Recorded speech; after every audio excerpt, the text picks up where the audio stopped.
Hi, I'm Desiree and I am the host / co-host of the Houston Latina Pulse Podcast. Hi, my name is Connie Leon, and I'm the co-host of the Houston Latina Pulse.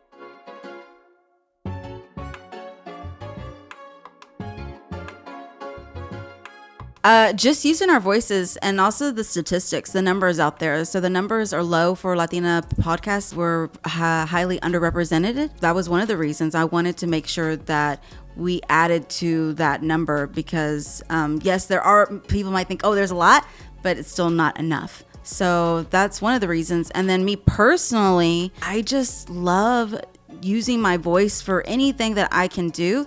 And if I have the possibilities, opportunities, and also the confidence, because I know there's others that don't get to use their voice because maybe they're a little nervous or scared or, all those things that come with using your voice, then I want to be able to do that for them as well.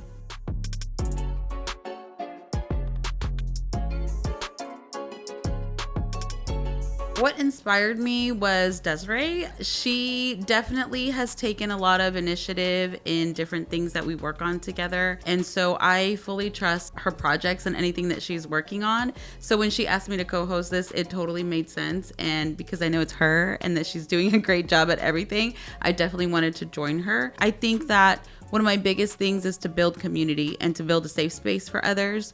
So definitely being a part of something like this and adding value to our community as a whole is always super important, along with the resources. I'm super huge on sharing resources. We do not like to gatekeep anything, and we make sure that everybody has the information that they need.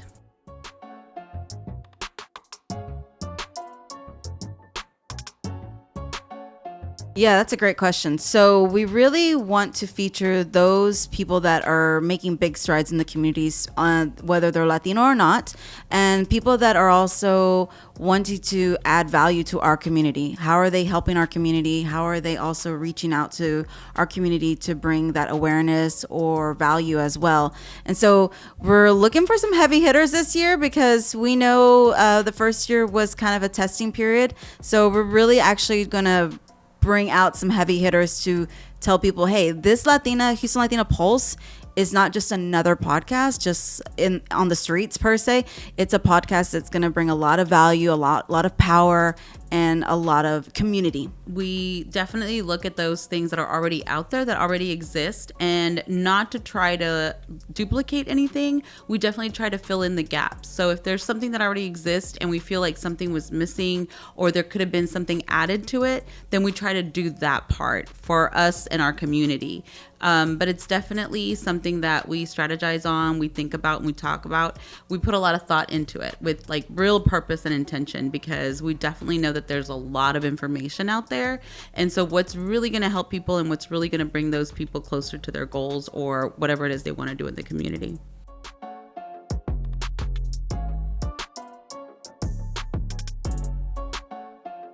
Providing resources is one thing, and then sharing our own experiences. I think that is where that inspiration part comes in, and then sharing the fact that how did we get through those obstacles or those hurdles. Like Connie said, no gatekeeping. Like, hey, I did this and I connected with this person.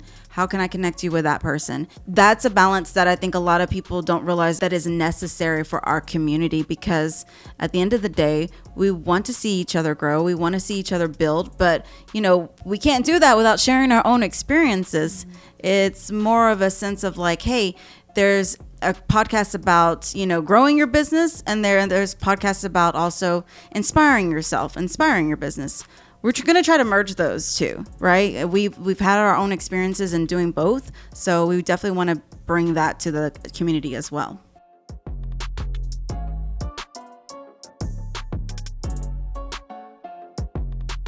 We don't all have the same mindset or the same perspective.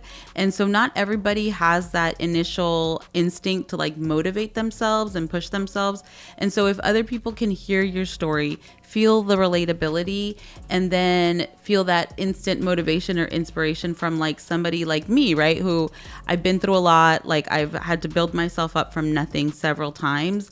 And so I just want people to know, like, if I can do it, anybody else can do it. And people just have to hear that sometimes. You have to have that relatability to somebody where they can say, you know what, you're right, like, I can do this. And it's not going to be the same for everybody. It's going to take a little bit more for other people. There's so many different aspects of like mental health that come into play. So definitely for me, I feel like that's the motivational part, is being relatable and being able to help somebody else relate to the story and know that they can pull out of anything.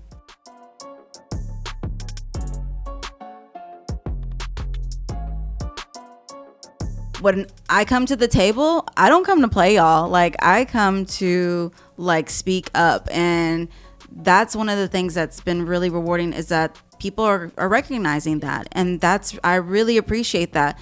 Do I need the accolades? Not necessarily, but do I appreciate the response and just the feedback? Yes, immensely. So it's one of those things that, you know, people realize that, like, if I'm doing something, there's a purpose, there's a reason, and there's a lot of support as well behind it. I think for me, it's getting to know people a little bit deeper, right? You meet people, you know their stories, but it's not until you really, really ask them and kind of dig into their background that you really get to learn more about them. So that's one of my favorite things when I do podcasts or when I interview others, is just getting to know a little bit more about their background and their story, because just like we're trying to motivate and inspire others, we're also seeking that motivation and that inspiration in other people.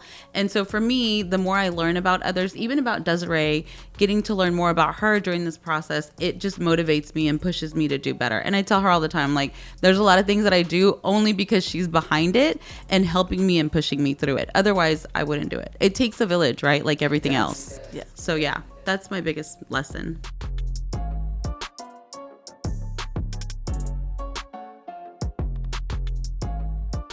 Oh, that we don't care. That's, I think, a big misconception, that we don't care about what's going on in the world, that we don't care what's going on in our communities. And that is not true. There's a lot of us that do care, that want to speak up, that have been speaking up, that have been trying to get the messaging out there, that we are a value, that we do bring something to the table. And we're definitely trying to raise that awareness and also leverage that as well. We know we are not the first advocates of the community. We know there's people that have come before us, which we admire and we love. Therefore, we are also going to try to bring that next generation as well. So I think that's a common misconception, is that the Latino community doesn't care and we're just out here, you know, just living our lives. I think that another misconception, because of the name of the podcast, is that it's only for Latinos or Latinas. Mm-hmm. And I always get that question, well, do I have to be Latina? And no, I think that something that's super important for me as a whole is to integrate and make sure that everybody gets information, obtains the resources. So definitely, you don't have to be a Latino to be on the show, and you don't have to be a Latino to listen, because I feel that a lot of our resources and a lot of the stories that we share are very much transferable to anybody, right? They're very across the board the same. So definitely that for us is something that we want everybody to know, that it's not just for Latinos, that definitely anybody can be a part of it and listen in and gain something from it.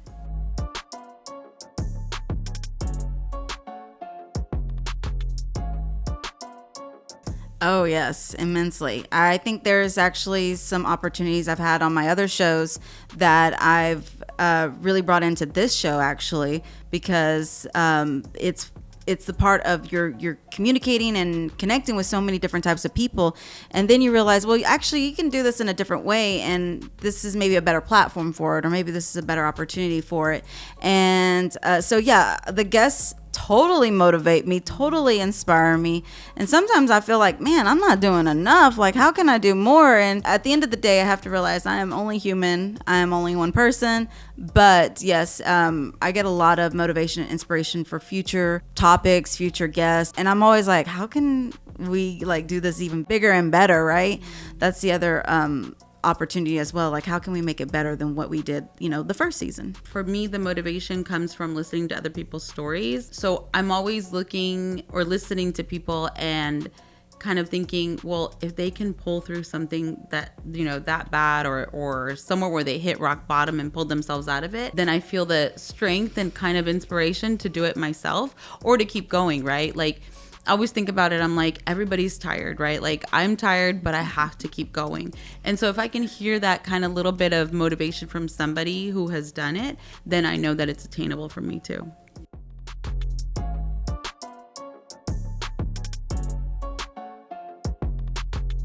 So definitely for something like this, it's always about just that piece of, I'm so glad that you're sharing your story with us, you know, that you're being so real and so raw, because I don't ever hold back. Even in my personal social media, like, I talk about everything and I don't censor myself. So people always look for that. You know, we're in a time where social media is so curated. Everything looks so perfect online. And then you meet people and you realize, like, they're not perfect. Like, they're just like me, you know, they're a shit show too. So, you know, it definitely is something that I get a lot, where people just really appreciate me being real.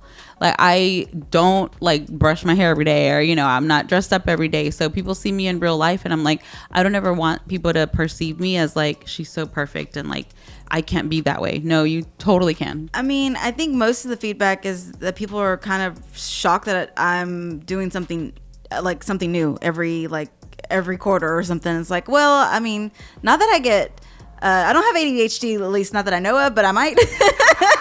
But at the same time, like I said, I never feel like I'm doing enough. And so if there's an opportunity to be able to do more, why not? And I feel also I'm very lucky and fortunate to have a safe space as well to be able to vocalize that. And so most of the feedback I get is just like, wow, like, you're doing something else? Like, okay, like, wow. And I guess that one of the things that I've recently occurred is people have told me, you're doing exactly what you're supposed to be doing. People have literally told me that. And I was like, oh, okay. Like, they see it as well. They see what I'm bringing and they're like, this job is for you. Like, you're supposed to be here. And I was like, okay, so that's good to know as well, because sometimes, you know, we have that second guessing ourselves or wondering, like, is this really the right space for me? Am I supposed to be doing this? Like, is it worth all of the work as well? And so far it has been for me personally.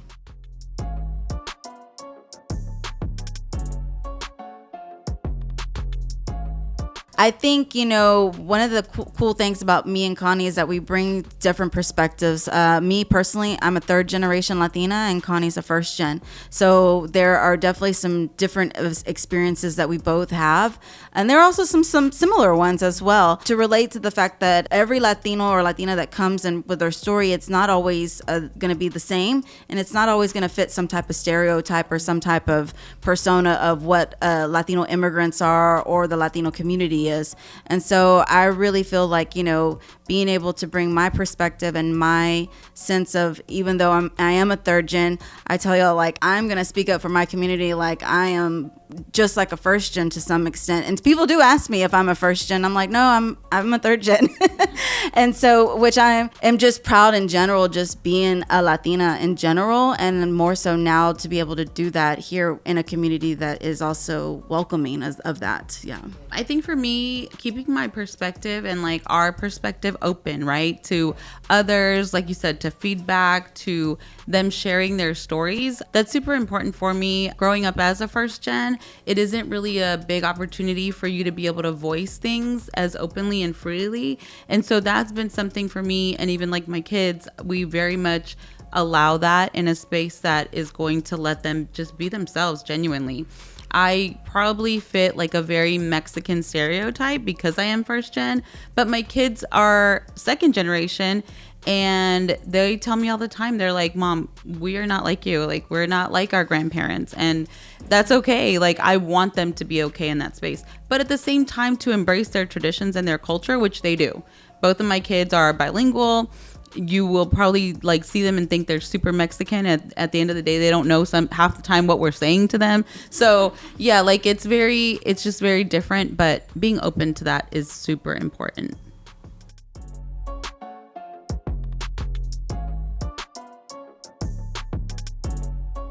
To grow their community in a way that is outside the box.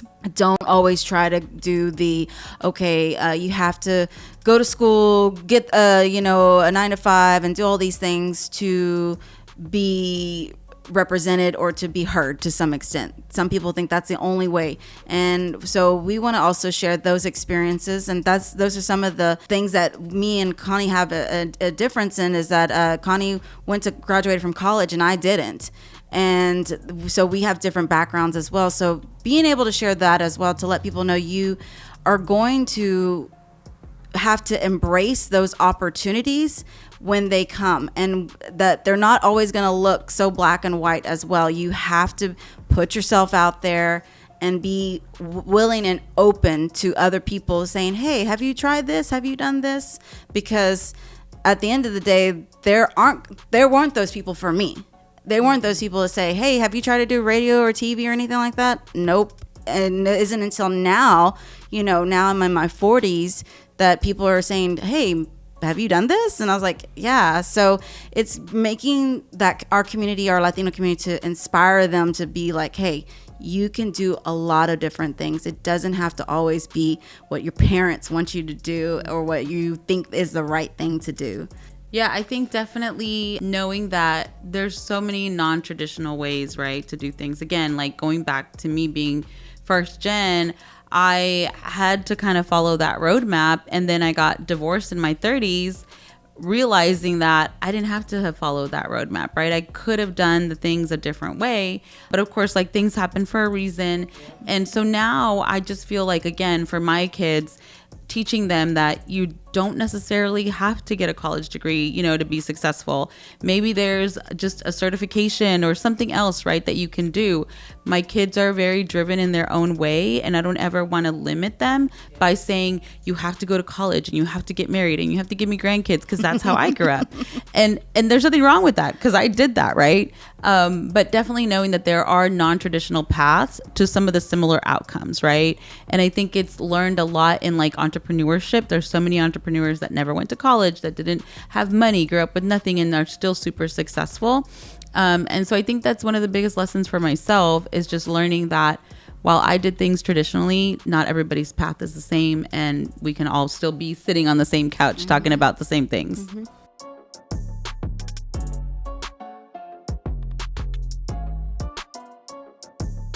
I think just being able to hear a story from authenticity.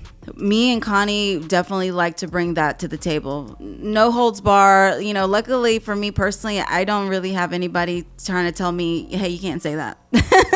So I appreciate that. And sometimes I really try to also be understanding of the power that our words have. And so, I want to bring the best representation and the best positive experience for that as well. And I just really feel like at the end of the day, that if I lean into that authenticity, and I know that's something that Connie agrees with as well, that we can bring the best for our podcast as well.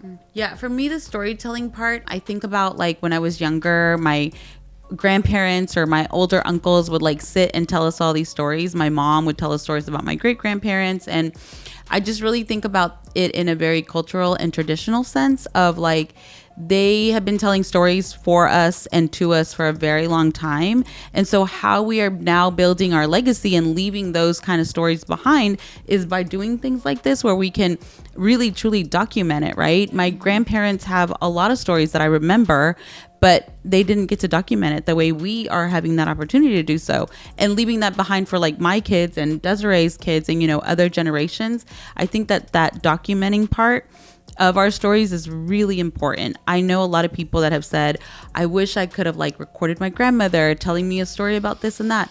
And for us to be able to do that, it's really, really significant, I feel, for our time and for what we're trying to do for other people that are coming in behind us.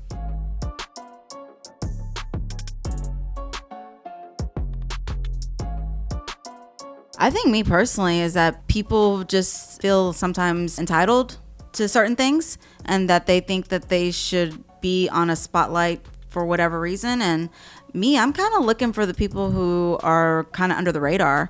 And even though we do, like I said, we want to bring some heavy hitters, at the same time, those heavy hitters are bringing things really important to the community as well. So at the end of the day, everybody can call themselves whatever, but I want to see the actual work. I want to see the actual actions. I want to see the actual community behind that as well. And so I think sometimes people just feel, like I said, that they're entitled to do whatever they think that is going to benefit us, right? They're going to tell us what is going to benefit us, and that's not always the case. And so I think that's been one of the struggles. And then also just really staying true to our values as well. I think that's also a struggle. Sometimes you do get some people that kind of mesmerize you and tell you this wonderful story and maybe that's not always as truthful as it could be. So those are some of the struggles as well. I think people being authentic and telling their true story. I think for me, it's like the timing of things, right? Like sometimes we want certain outcomes or certain people to be on this journey with us, and it doesn't always work that way, right? Like everything has to align to a certain extent. I know that probably Desiree and I have been trying to do a project like this for a while, and it hasn't happened until now for whatever reason, and it aligned perfectly, right? Where she was like, "Do you want to do this with me?" And I was like, actually, I can. Like, I have the time. I'm good for it. So I think that that's a big part of a lot of things that I do is like my time is everything, right? I have 2 kids who are super busy. I'm super busy. And so to have that timing and to know that everything is going to happen at the right time and when it's supposed to happen is really important. So if it didn't happen this season, it'll maybe happen next season. So yeah.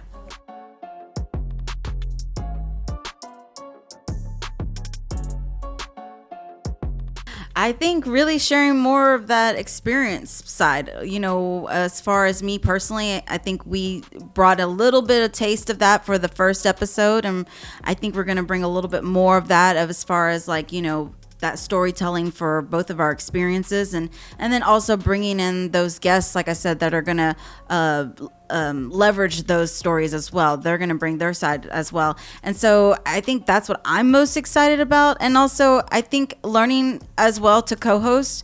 This is my first time to co-host with someone who's not my mom, y'all. So for those that know, and so it's been a really great experience because we do balance each other really well. And we know like, hey, we're both strong Latinas, but we also love to also let others take the lead as well. We don't always have to be leading at the same time, right? So I really appreciate that. And I think I'm just excited about seeing where this is going to go, because this is all beginning stages. And I think with anybody who's learning and growing, you have to kind of take those baby steps to see kind of like, okay, well, this could be something really big, or this could be something where it could lead to other opportunities as well. So I think I'm just always excited, and Connie might agree with me, but I'm a pretty positive person, and I always think like really like way over the top sometimes. Like I'm a big dreamer, y'all, and so I think like, hey, this is it, right?